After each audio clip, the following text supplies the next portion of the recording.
Jackie Marsh for Boss Designs, and mine should be anticlimactic after that. I would like to follow up on the April 4th, the Centerra refinance, where we took the debt repayment out to 2050 and we took another $36 million in debt. I've been doing my best to get up to speed, and I thank Alan for all the time and effort he's putting into getting me up to speed. I'd like to correct something I said about the schools. Apparently, the state of Colorado has a system where you backfill.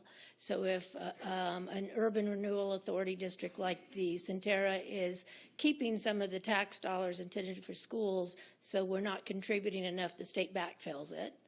And then I understand, too, that there was a mill levy override that was approved by voters, and that mill levy override goes into a special fund. Probably the only issue I would have with that is that apparently it can't be used for maintenance or salaries, that it can only be used for the capital improvements like building a new school. I would ask that that be reconsidered, because you have schools that need roofs and schools that need computers and more teachers as the population grows. And why would you want to handicap it? You know, the Centerra did get a new school. Maybe you can let go of those funds now so they can actually help the schools.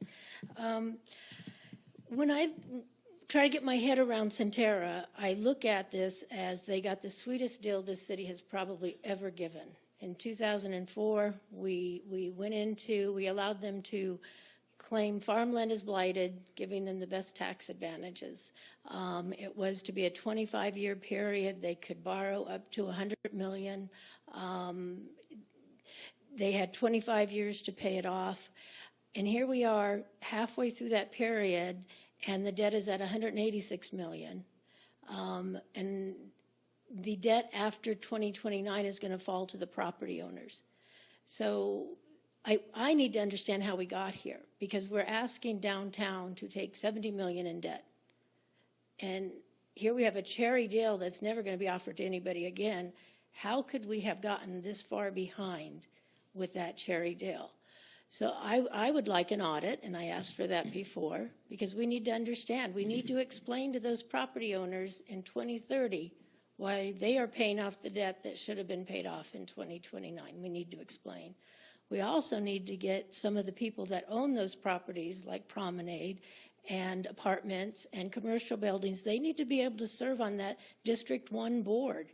So they have a say in accumulating the debt and what projects are public improvement. That these people pay these taxes and don't have a say is really kind of immoral. So we have the audit, we have people on the board, and then I think you have a system where if somebody's buying a property, whether it be Centerra or another district, they're told that there's a mill levy, they're told that they're part of a metro district, but the missing information is they're not given the financial status of that metro district, and that needs to change. They need to know that, and it's not a common due diligence question. When you're buying a property, you look at what the current owner is paying and you extrapolate and say, okay, maybe property values go up in my taxes.